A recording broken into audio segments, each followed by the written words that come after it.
Jenny, what was that experience like for you? Was it as horrible and traumatic as people say, or did you actually manage to work through the process quite calmly and in a civil manner?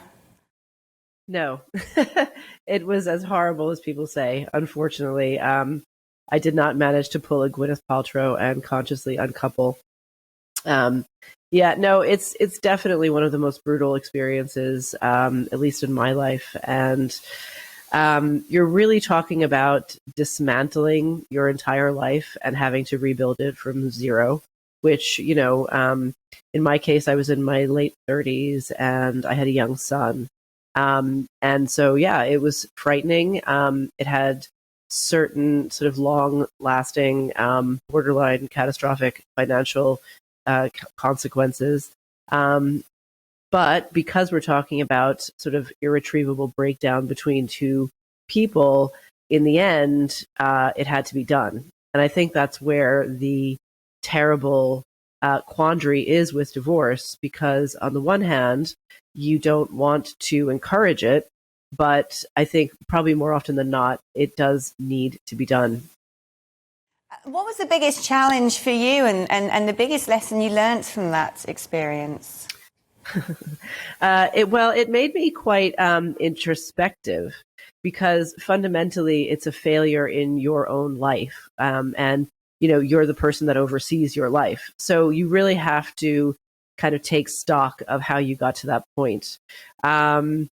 It's just a matter of learning that it's very hard to know another person. It makes it hard to trust in your own instincts, because you kind of go into it with one perspective, and then a few years in, you think, oh, wow, I got this completely wrong. And having gone through this yourself, have you got any advice you might give to someone watching right now who's thinking, I'm not in a happy place, and maybe I'm thinking of separating? Would you say, well, try and work it out? Or if you really are in an unhappy place, what advice would you give them? Yeah, I would definitely say try to work it out. I would definitely ask a person who came to me with that question. I would say, have you done a true inventory of your own expectations?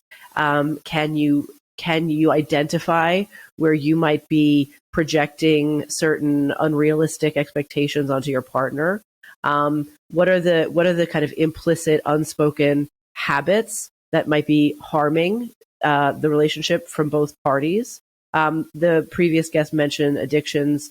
That is certainly a huge issue, I would say, in a lot of people's lives, and that to the point they don't even realize perhaps that they are drinking too much. Or I think porn is something that's growing ever more toxic in terms of male-female dynamics. And then ultimately, you have to be very brave, and you have to, if you decide that it's best to leave, and often it is, you have to prepare yourself, really steel yourself for a few years of loneliness and vulnerability.